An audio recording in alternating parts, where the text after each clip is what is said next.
Hello, and welcome back to another episode of The Practice Odyssey. I'm Alex. And I'm Jen. And if you're new here, Jen and I, every 2 weeks, explore a new practice method that has claimed to help improve our playing of the flute. And we report back to you, our listeners, if it worked, if it didn't work, or if we have any other thoughts about it. So this week we have our review podcast, or our review cast, as you might call it as well, where we kind of go through all of the books we've covered in season 4, and then maybe at the end announce any ideas we have for summer projects. So because we also, after this episode, we take our break. Yes, normally the identifier of what's the thing? The theme of the summer project is overly ambitious and never completed. Would you agree with that, Alex? I would 100% agree with that. So, we always go in with the best intentions. We always learn something, and we never finish. So, but yet the one thing we never learn is about perhaps overcommitting. Yes. Oh well, one day we'll get there, Alex. One day we will not be so optimistic. Yes, we will. Yes, just a spoiler warning, listeners. That's probably how it's going to go. Oh, man. So, anyways, so the last season, Jen and I have been focusing on methods that have been written for the auxiliary instruments of the flute. And for those listeners who may not know what those are or have not heard the last few episodes, that means the flutes that don't look like a regular flute. So the Piccolo, which is the very small one and very high one. The alto flute, which is the slightly larger one. And if we had it, we would have done the bass flute and the contra flute. But first we need more subscribers, and then maybe we can buy those, and then we can do podcasts about those. Yeah. But we highly recommend that you go and Google pictures of them. They are fantastic. But yes, so now usually what Jen and I do is after we finish the season, we reflect a little bit to let you know after our 2 weeks with each of these methods, if we decided to continue practicing with it, or if it kind of got pushed to the wayside, or if there were some just little lovely nuggets of wisdom that stuck with us afterwards. Yeah. So, it's a great way of putting it. So the first week that we had back in February, we wrote. Can you write a podcast? Well, I guess never mind. Yeah. Okay, for the first week in February, Jen and I did 2 weeks working on things in Jen Clough's blog, different practice methods. So Jen, what did anything from that era?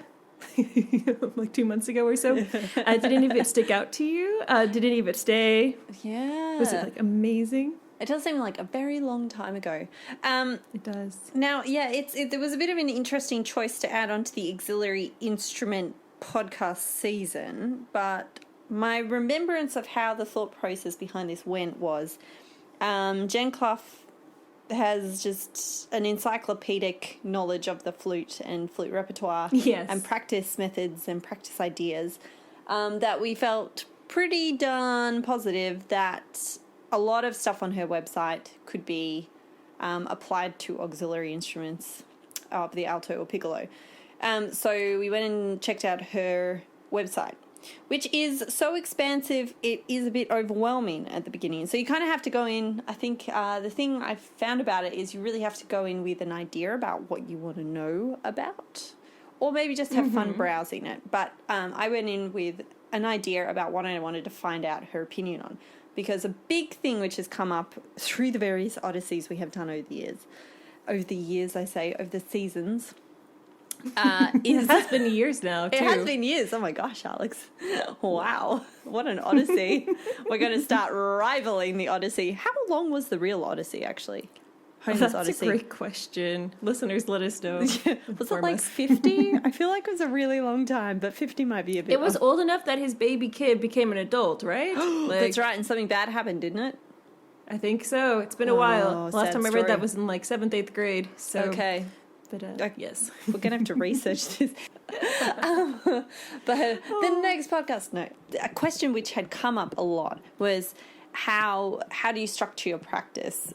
Especially, like, I mean, it started right from episode 1, Tafnell and Gobert, TG the Beast. If you haven't heard that one, go back and listen. But like that I think to get through it all, what they suggested practicing it, I mean, we were spending 2 hours, I seem to recall, on playing all of the combinations which they required for daily practice. And you're sitting there going, who realistically in their everyday life has 2 hours to put aside to purely working on scales and nothing else? Yes. Anyway, not me is the answer, I will say right now. Same for me. Yes. I don't know if that's a terrible thing to admit. So I went to Jen Clough's website looking for if she had any suggestions on about ratios of maybe how to split up your time, how much time you should be working on things, and how to look at like technique versus repertoire and all that sort of stuff. Anyway, I remember finding her suggestion on how to split up your practice, and she runs in kind of a thirds ratio. So 1/3 of your practice time, of your total practice time, is on tone, and 1/3 is on technique, and then the other third is on studies and etude studies and repertoire. And if you've got more time, and that's kind of based around a 3-hour practice ratio, like idea. But if you've got longer, then you can spend the extra time on repertoire if you need to, or if you have less time, then you just shrink all those ratios down so that it's third. I really like that because it was super flexible. So if I had only 1 hour to practice that day, I could be doing like 20 minutes of tone, 20 minutes of essential scales, 20 minutes on a study I was looking at, and also maybe just a couple of bars, really hard bars from a piece of repertoire which I was working on. And I found like I really liked it. But then, you know, if I had say 3 hours to practice, woohoo, then you know, I could spread it, I could expand it down to out to 3 hours. So I liked this idea that it was a flexible program and you could like expand it or restrict it depending on how much time you had. So I really like that, and that has stuck with me. So I've kind of stuck to those that idea of the ratio. So no matter how much time I have to practice, at the moment I'm in extreme lockdown, so I have a lot of time to practice, although I have cut down a bit on the piccolo because I'm in an apartment building and I also have neighbours who are also on severe restrictions with me. So I felt like maybe I would not play 3 hours of piccolo at them. Yes, I understand that. Or else I'd have angry vacuuming happening too. Oh, probably. yes, listeners, go ahead and listen 2 episodes back if you'd like to hear about angry vacuumers in my apartment in Germany. They may rival the construction outside the apartments in Cambodia where Jen is. Also, if you also have fabulous stories about passive-aggressive neighbours' responses to practicing, please do tell us. We love those stories. Yes. We share our stories all the time with each other, but we're always on the lookout for new ones. It's fun. Yes, we love a good story. So I really liked that. And I mean, it was just such a great resource. I've gone back to it continually over the past couple of months if I'm stuck on something or I wanted ideas about how to tackle different repertoire or studies or projects that I'm working on. So Jen Clough has definitely stayed as a favourite in my internet browser. She's there in the favourites. How about you, Alex? Jen Clough stayed on the stand or not? Well, she's definitely still on my computer. I, like you, have her bookmarked. As far as if I've used any of the things that we learned in the first 2 weeks, I don't think I have. And I feel really bad saying that. It's also been a little crazy for me the last few weeks. It has been. But in defense of the blog, because it is a great blog, but what I chose from the blog for those 2 weeks was a bit of like a refresher of like how to get into playing the auxiliary instruments after not having played them for a while. Oh yeah. So but yes, so then after that I didn't necessarily need as much because then the next however many weeks were spent playing solely a flute and alto alto, flute, and piccolo. Mm-hmm. So I didn't do too much with that. I remember when we did the Y, alto, and piccolo methods, I did look in her blog, and she had some nice articles about Trevor Y in there, and that was fun to kind of supplement it. But other than that, unfortunately, I'm sorry, Jen. I have not been back to the blog yet. But hopefully soon. Actually, this probably has renewed it, and I will get back to it even maybe soon. But I remember loving your ratio thing that you talked about, like how to structure your practice with the ratio. With the ratios. And I think I remember saying I would make a nice visual for that for our audience, and then I never did. Audience, I have not forgotten. Our second book was by the French piccoloist Jean-Louis Baumadier. I can confirm we are friends on Facebook now. Very excited. Seriously? I know. At least I see a whole bunch of his piccolo videos now on my feed than I had before. But yes, so we are friends, and before that, we had played through his exercises. Yes. For piccolo. And so, Jen, what stuck, what didn't stick? Also, we are not French. I am so sorry if we are butchering the name. So we do apologize. Feel free to send us a corrector. Yes, or maybe everyone can just assume, hopefully, that we're saying it with a charming accent. I don't think so, but I live in hope. This has become my go-to piccolo warm-up book. 100%. Love it. What? And if I want to do any practice on my piccolo and get it to improve really fast for something, I use this book. So this is like my exercises for maintenance. It's just, I found it's helped me so much, especially with articulation and getting the middle register, my bugbear of the G's and the F's all on the middle register. Horrible area for me where it's split. Working on his exercises for a while has improved that so much. Anyway, so love it. Love it. I mean, we did mention in the podcast that the set out of the book is a little bit like I think you put it really well, Alex, when you said it's kind of a little bit like he would practice, and so he's kind of putting in that order his own personal warm up. So as you say, like there's no apologies. You do this brief warm up on the piccolo, and then you launch, bang, right into third octave on the piccolo. And so, I mean, it's pretty intense. So I guess you have to be a pretty comfortable... Well, you have to have had some experience and familiarity. This is my most hated word.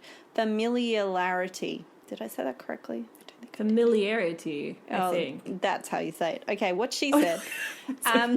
No. On the piccolo. So I don't think we would recommend this for beginners on the piccolo, maybe. Maybe after you've been playing it a little bit and feeling a bit more confident.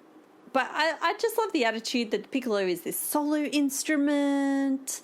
Yeah, so I love this book. This has definitely stayed on my stand. This is now, I think, one of my core books I go to for helping me get in shape for an audition or a gig. Absolutely. And just for maintenance. And this has made me enjoy the piccolo so much more. Okay, Alex, how did you find this book? Okay, so for me, again, I'm so sorry. Have I looked at it really since we did the podcast?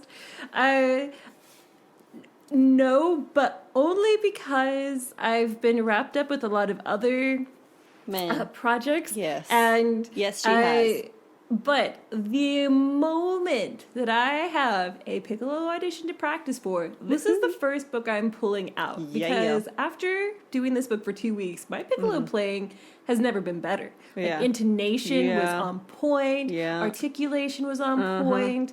And I really, it's because of his attitude, first of all, like you said, Jen, that, the piccolo is a solo instrument in its own right. It's not an instrument that, you just include on the side. And it was just practice like that, just doing piccolo, nothing else. And it was phenomenal. So it's glorious. The moment I have a piccolo audition and we are not in lockdown, this book is coming out again. I mean, I feel like there's just so much more I could do as well with it, because there's so many good nuggets of knowledge. Apparently, nugget is the word for me today on the podcast. But yes, it's really so it has stuck, but it is not currently on the stand. If that makes sense. No, that does make sense. Yeah. But yes, I would highly recommend this book. Like Jen said, maybe not for beginners because it does assume a lot of knowledge beforehand. But for anybody who is on a track to become an orchestral flautist or flutist, then what are you doing? Go buy this book. Yeah. It will change your life. Yeah. So good. And on that note, yes, we are now to a slightly different approach, Jen, written by the fabulous Irene Maddox, The Artist's Guide to Alto and Bass Flute. This one, this was a nice book actually. It was definitely a nice change of pace. I think this happened when both of us were having slightly manic weeks, fortnights. Yes, I think you were prepping for a different audition, and I was doing exam season or something. Very similar. You were doing mini exams. They all sounded horrendous. So you were just full on studying. So this was really perfect. This came at a perfect time because this book is very much geared for a very different audience than the previous one we were looking at. Her background is in flute choirs, so a lot of people who are probably very comfortable on the flute will then be going and having to play the alto flute as part of this flute choir context. So they might have no experience on playing the alto flute. And there's a lot of crossover between the two instruments, but the alto flute is a lot bigger and has different problems with intonation and with having to, like the embouchure or shape of your mouth. So I found all of her exercises were really nice and simple. So you could really just focus on all the important things of like sound production and just getting the right level of airspeed and placement to get these notes. My one memory with this was she'd put all of the instructions for all the exercises on one page, which was just very hard to read. Yes.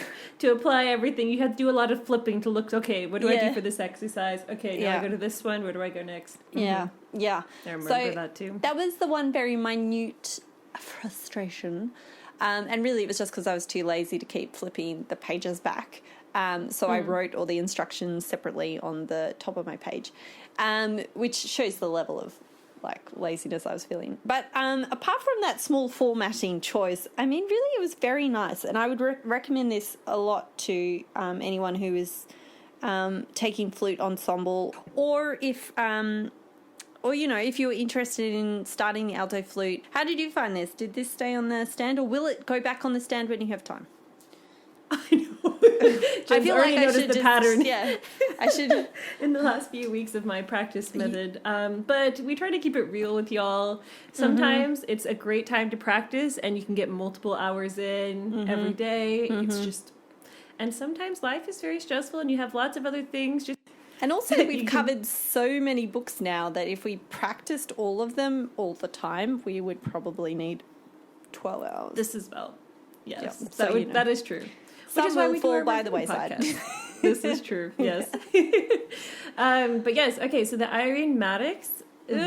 So I what has stuck with me is her hand exercises, because this was also the first book where she actually put a focus on like the kinesthesiology,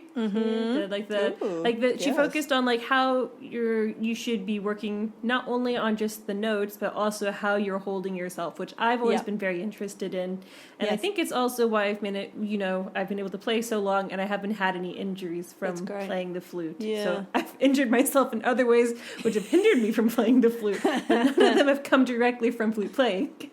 As far as I know.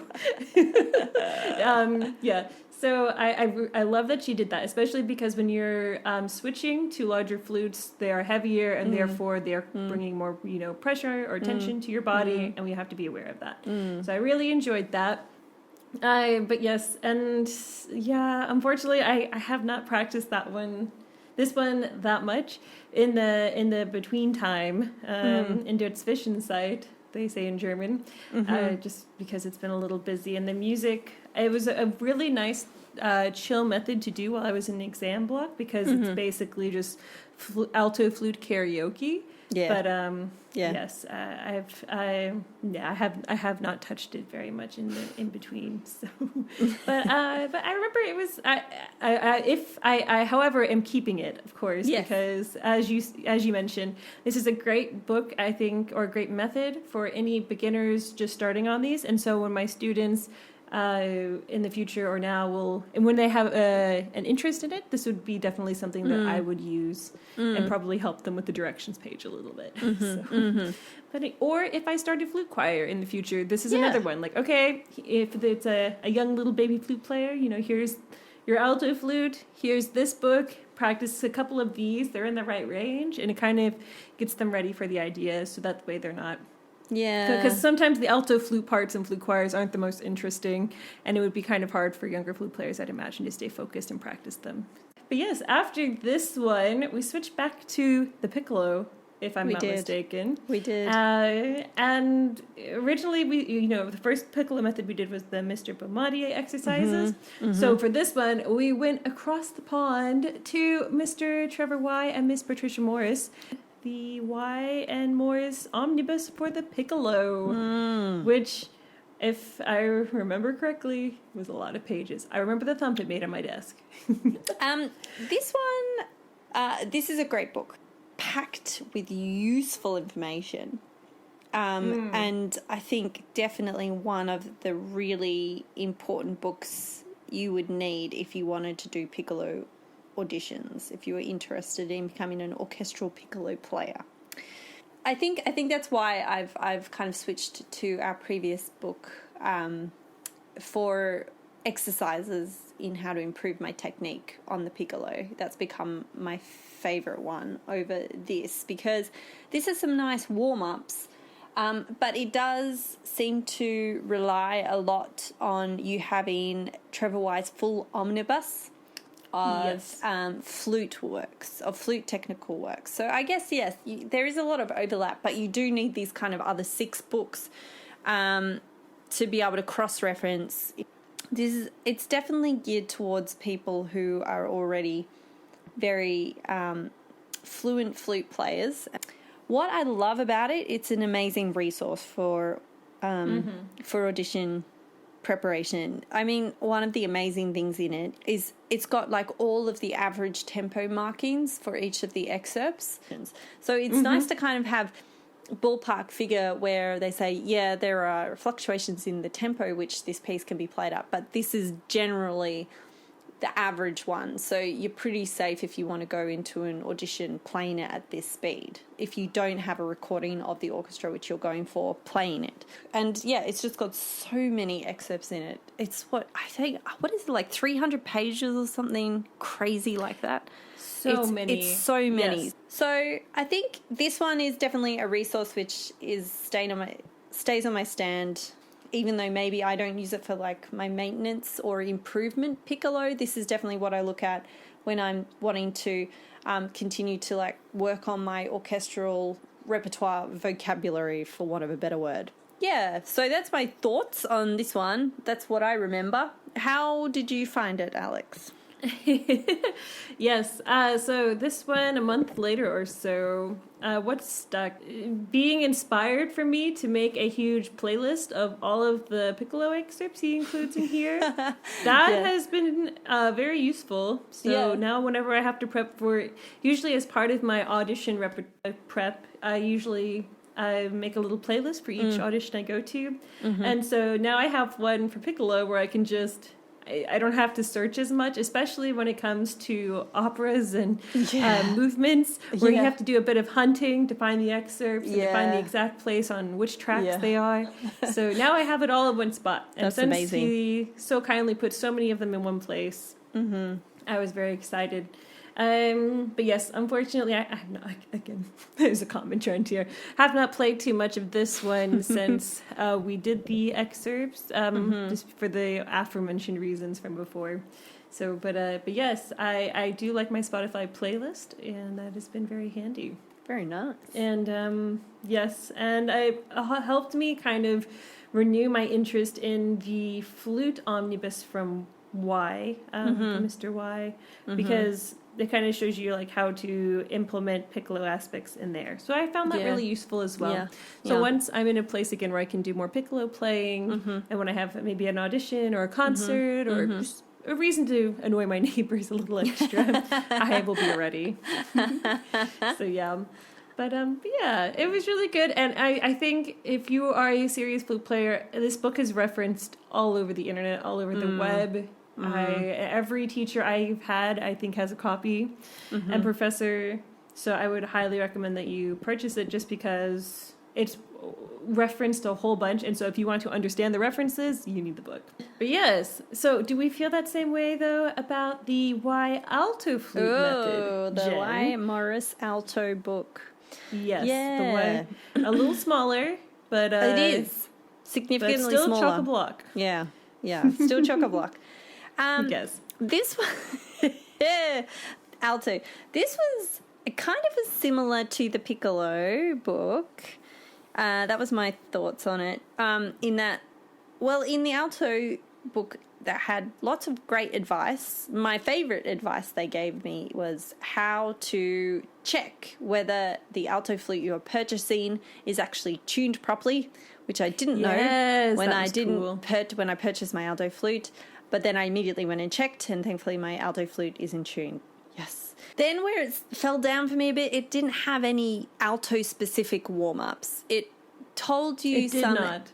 It had some advice, like go and practice articulation exercises that you would do on your flute, and gave you some kind of suggestions. Need to watch out for this because this is a bit different on the alto flute. But they didn't write any specific exercises in the book for which would showcase these problems and help you work on them. So you kind of had to know already, or have enough experience to know already, what sort of exercises you needed to be looking at in your flute repertoire, which then you could apply to the alto flute. So it had, it assumed that either you had that experience already, or you had a teacher who could lead you put you in the right direction. That was one of the, and also again, then it assumed that you had the Y omnibus. Things which why I'm probably going to keep it on my stand, or at least as a definite reference book for alto. Again, for audition preparation, it's just so amazing, this book. I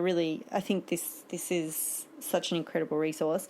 The comments they give you love them, Alex. I know you find them hilarious, and they do like putting their little jokes in. They're quite funny.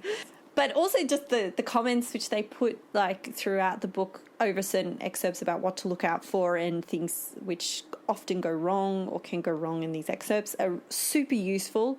Again, they have these kind of tempo markings for you.